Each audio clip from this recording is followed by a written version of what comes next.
All right, busy day, simple jobs. I gotta get some data off of this laptop. It's all gonna go on here, this hard drive. And I'm going to tear into this HP laptop. Alrighty, so that's pretty much it. I'm gonna show me do it. Yes, I'm gonna show me do it. Does that make sense?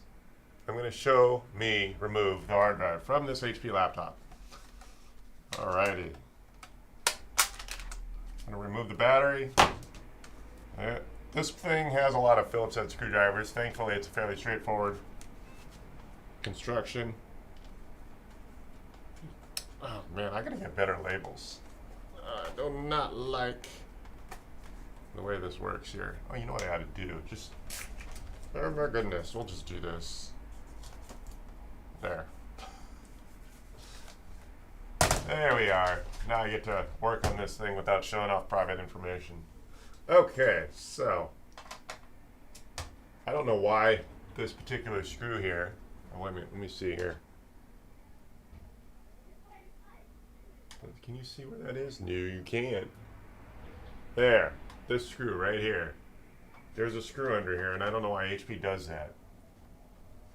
We're gonna pop this off, and yes, there we are.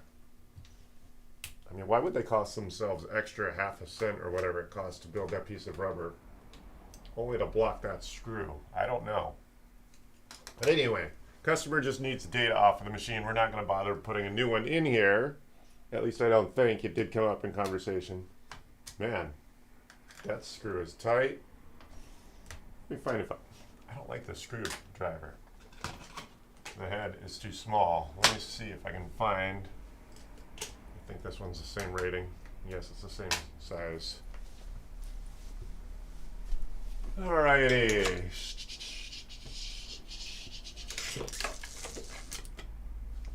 I think this screwdriver also is identical. No, I actually think this one is. Yeah, I don't like that screwdriver. Let me find it. All three of these I think are identical. Let me see if I can find one that's more agreeable.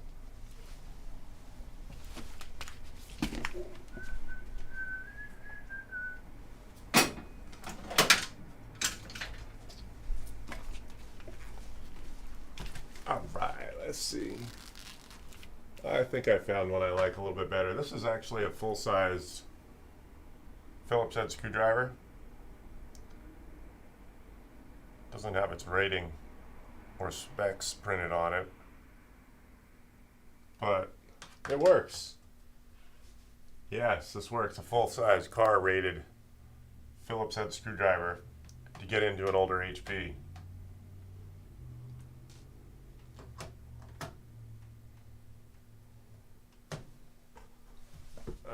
Yeah, so we don't really care about continuing with this machine once we get the drive out.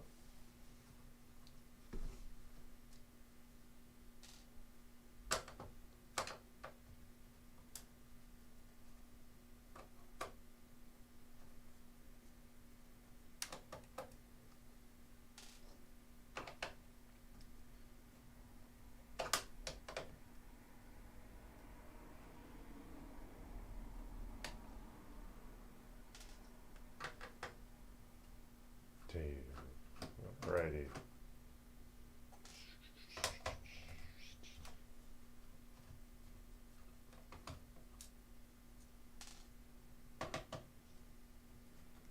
The CD here is for the optical drive.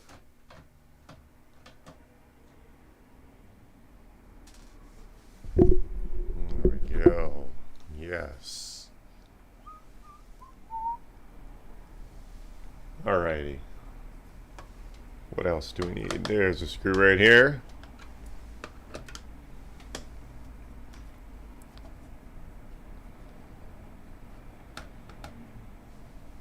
Okay.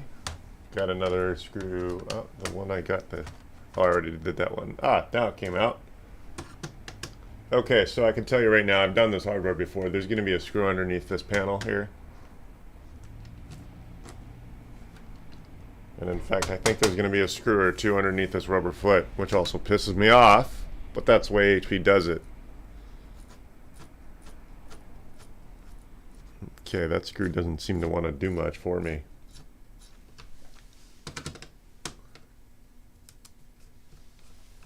Technically, you can put a new drive in here, but in 2 years, Windows 10 will no longer be valid. We had that conversation.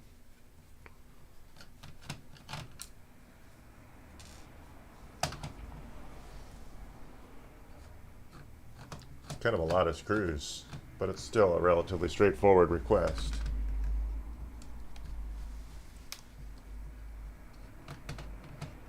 Let's see here.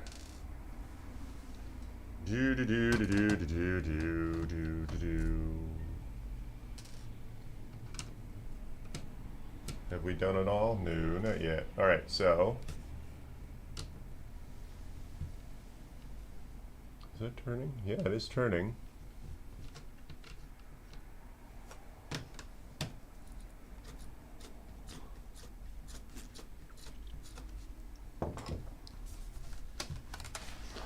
Okay, so pull this optical drive out. We still have 2 more screws. So this screw here allowed us to pull the CD drive out, now an obsolete technology. Right here. Let's use that original screwdriver for these 2 screws. These 2 screws marry the palm rest with the bottom plate. The bottom plate is what we actually need to remove. Alright, there. Okay, so now I gotta get these off of here. Alright, that's a loud truck outside.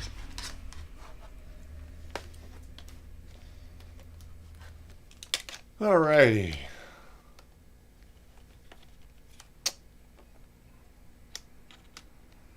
Come on.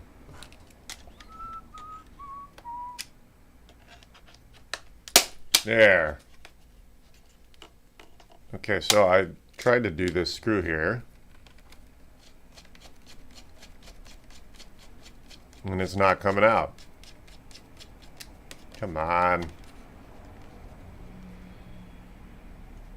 Okay, let's see if I remember these having to come off, and I don't know why, but it's not. So we're just gonna have to deal with it. You want to make sure you use a plastic spudger normally to get into these machines so you don't damage the plastic. Alright.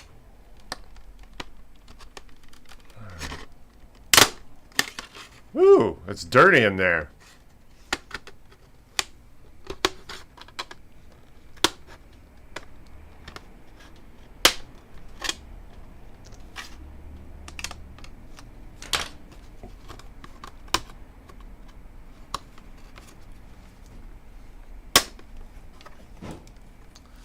All right, that's, oh my goodness, it's dirty. There. And here's our hard drive right here. Oh, it doesn't want to let go. Okay, so I would have liked to have shown you the inside of this machine. Oh my goodness, it's dirty in here. Okay. Yep, old traditional construction. Ah, there we are. That's a little bit more.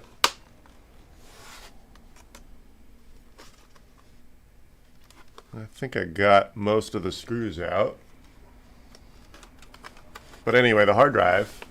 I don't think I want to break the chassis. We still don't know if we're going to fix this machine. But as far as put a new drive in it, the drive sits right here, right under my thumb. So I'm just going to pluck that out. We'll go from there.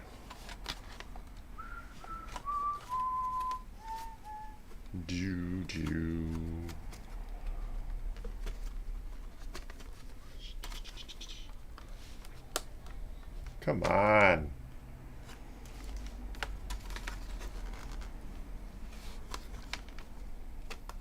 Let's see if I can pry this drive out. It's just sitting here in the dock. There.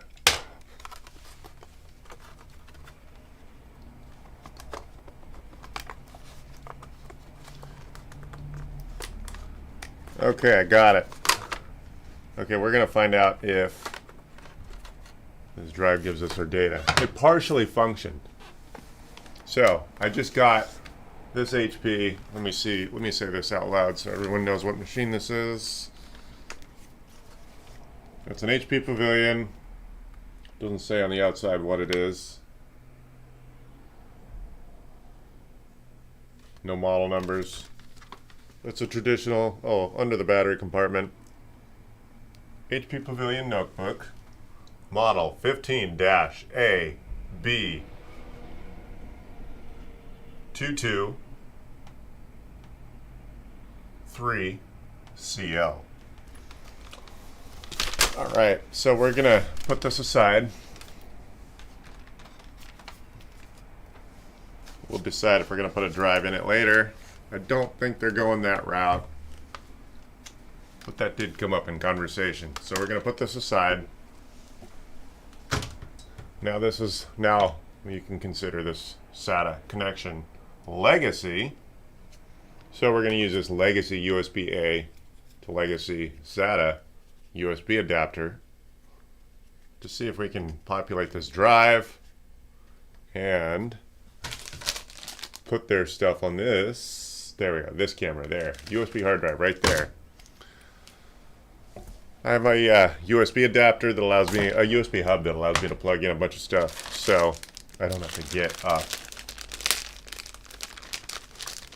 Let's plug this drive in. Yes. Do.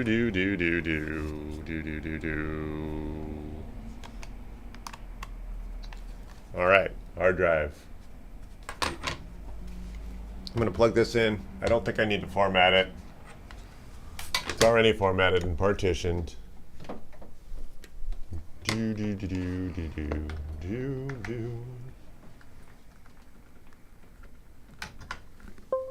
All right, that sounded good. Now let's see if this drive gives us data.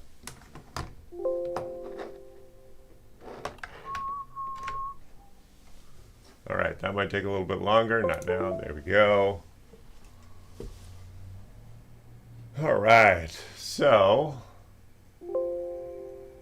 there. Okay, so all we had to do is plug in the drive. Let me do something so that you can see what's going on here. I'm going to show you what's up. Screen capture. No, I want to do window capture. Yes, let's do that. Add source. You know what? That's the window capture I want.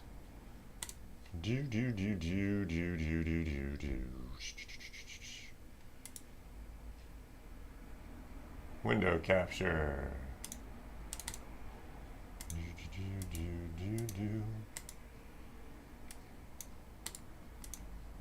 Let's do this. Add new scene instead. Explore window.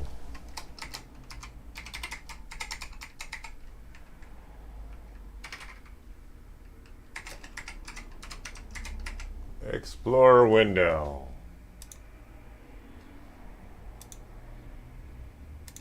There we go.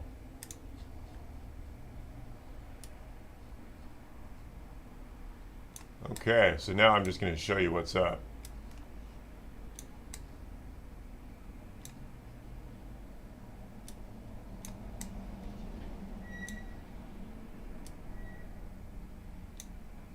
Alright, so now all I'm going to do, now that I have both a USB drive that's empty, plugged into my other computer, I'm going to show you dragging it over. Not difficult. Okay, so I generally will grab the folders. Oops, I just gave up who I'm working with. Looks like they've got two profiles, the Tim folder and the Yi folder. Yes, continue. So we're going to plow through the permissions. the Windows permissions, it says this does not belong to you. And then we'll drag over the folders that most people care about. That's pretty much all there is to it. Hurry up and wait. So basically, this is a legacy machine. I'd say you got 2 more years out of it. If you really want to use Windows 10 for the next 2 years, you can. And then after that, Windows 10 was no longer officially supported, which means it'll no longer get the latest updates, which means it'll no longer be it'll no longer support the latest browser. I don't know how much more beyond that you'll be able to install the latest Chrome or Firefox. But essentially, even in perfect condition, the hardware becomes obsolete when you can no longer install the latest software. So I always have this conversation when people buy or want to buy new hardware, because it's actually a good idea if your machine's pushing 5 or 6 years old, because that's generally how old hardware can be before it no longer takes the latest software. So that's where we go. That's where we stand. Alrighty, so I'm waiting on that green line to make it all the way across. It looks like that profile doesn't have a whole lot of time, a whole lot of data in it. Because one, it would have either taken a lot longer because the drive is failing, or because I have a lot of data. So we'll find out. Let's see here. I'm going to go back to that window. Okay, so that green line, once it gets all the way past the close X button, we'll click and see what's in here. We'll just dump these files straight onto the USB hard drive. So I did just make the internal drive, which is a SATA drive, a USB drive. Here's one for a SSD M2 style drive. Then it's got an USB-C to USB-A adapter. So, easy, relatively inexpensive way to get data off. Here's another USB. There we go. I actually have a 500 gig M2 installed right there. So I could either go straight to USB-C, or for legacy support, USB-A. These little cables are $5 or whatever. There we go. So we're just waiting on the data to give up its gold.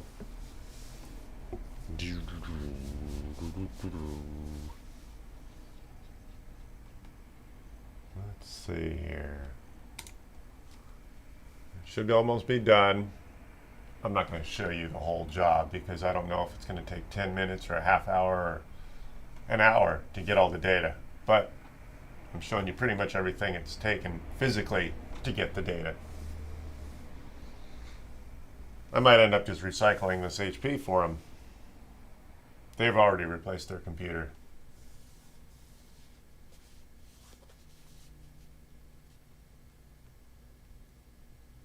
Almost there.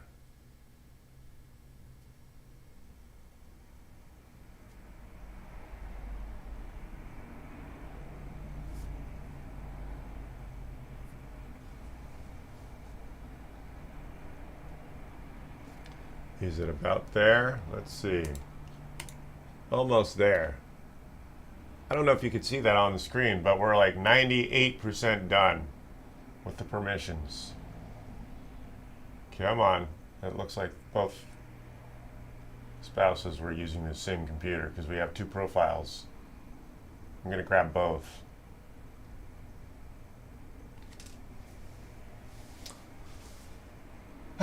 My name is Chris. I am the South Bay Tech Guru. If you've never been here before, I film the work when it makes sense. Sometimes you'll catch live interaction with the customer. Other times you'll watch me dig into a laptop, tear it apart, grab the drive. That's pretty much it. Give me a call at 855-434-8787 or show up in the chat. South Bay Tech Gurus. Alrighty, we're still chugging along. I think this hard drive, it is failing, but it's going to be able to give us data, because otherwise the default migrated folder, the public folder, the TIM folder, and the E folder would not have shown itself, especially in such short order. So a lot of the work is hurry up and wait. I also told them that I could not promise getting data And my personal policy is that if I can't get data, because you saw that it only took 10 or 15 minutes to get into this machine, worst case scenario, I walk away, I charge them nothing, and if I have to, I can refer them to recovery specialty service that allows you to, well, what they do is rebuild the drive. So it's literally $1,000 or so. Unfortunately, most people don't want to spend $1,000 to retrieve data, which they then realize is probably not that valuable. So here we are. Okay, it's still chugging along. I'm going to go off the air in a minute or two if this still has not completed, but I did want to show everyone just dragging and dropping. Most of you probably know the basics of how to drag a file from one folder to another, or a folder from another folder, from one folder to another, but it's worth showing off anyway. If you see me live, keep me company, show up, say hi in the chat, or give me the phone call. Alrighty. Still chugging along. Hopes are high. I think I'm going to be able to get data off of this machine. So this is, by the way, a high-performance USB-C adapter for an M2. So if you want a thumb drive that's 500 gigs or more, I think this thing supports up to a 2 terabyte drive. This would be a high-performance USB-C adapter. It would be a high-performing, more reliable device rather than, say, a $5 USB stick. So something to consider. It's an SSD, so it's more reliable when it sits on the shelf. A mechanical drive is not that reliable after several months of sitting around in a neglected state because it is a motor. It spins around at 40, I think a USB hard drive spins at 4,800 RPM. So yeah, an SSD sitting on a shelf unused is technically more reliable. A lot of people don't think about that. So if you're going to use one for long-term storage, it might be the better way to go. Not for speed, but for reliability. Although these SSDs are multiple times faster. Something to consider. A lot of people, if you're not a geek, not something you consider. An automotive enthusiast would understand. If you let a car sit, rubber parts, they need lubrication. They become out of spec if they sit and they don't spin regularly because you get devices that are designed to spin and rotate. Well, if you don't do that, things could deteriorate to the sense where it's no longer round or cylindrical and can't spin properly, which means not only are you making the whole machine vibrate, you're causing the motor just to work harder because it can't necessarily spin an oblong-shaped piece of rubber. So, kind of a technical conversation, maybe a little bit beyond the scope of what we're doing right now, but just think of that. If you want to back up your data in SSD long-term, it's probably a more reliable way to do it sitting on a shelf. All right, we're still chugging along. Either this hard drive is failing or there's a lot of data under the hood. We'll find out. I'm going to stay live for just a few more minutes, just in case this gives us data. I think it probably will. It just won't necessarily do it in a timely manner for me to broadcast. Hurry up and wait. Let's see here. How are you, everyone?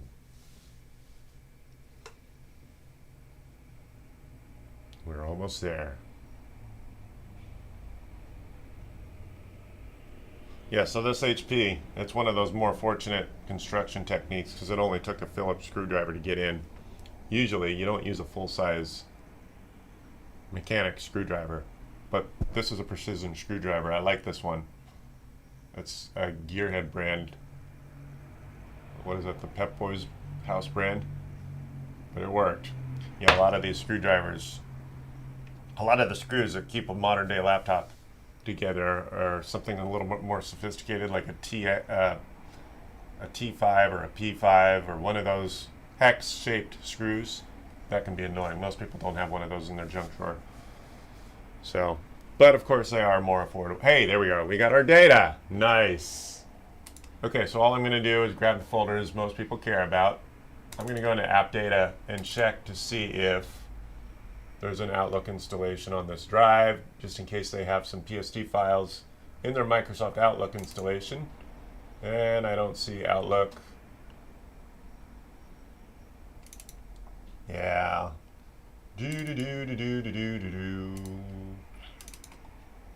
I see no PST file in the Outlook folder.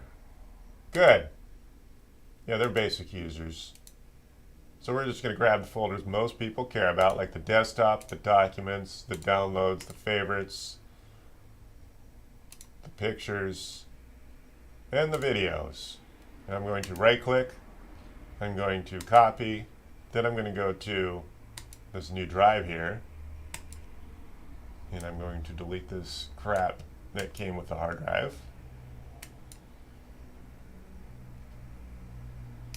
And then I'm going to paste the content. Oh, I actually don't want that. I did not want that. E drive, users, desktop, downloads, documents, favorites, pictures, videos. Now I'm going to drag it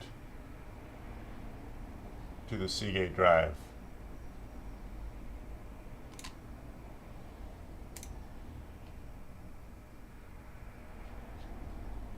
There we go. Now I don't know if you can see what's going on. Is that going to show? Nope, you can't see the transaction. You can't see the progress bar. I didn't window that. But it is, well, actually you're seeing the folders populate. So this is what the customer's paying me for. We'll find out if they want me to put a new drive in there or if they just want to walk away. I can't give you a real ETA. This might be 10 more minutes. It might be another hour or more. Depends on the health of this drive. It seems like a fairly minimal failure. Hopefully, when your hard drive fails, this is how you hope it fails. All right. It's been about a half hour. I think I've shown the gist of everything for this particular job. I'm going to take off. I am an IT guy. I film the work. Sometimes you'll catch conversations with the customer. Sometimes I'll just interact with you directly. It's usually when I'm working alone with a laptop here on the table. My name is Chris. Call me live, 855-434-8787, or show up in the YouTube chat and make a friend. Have a good rest of your day.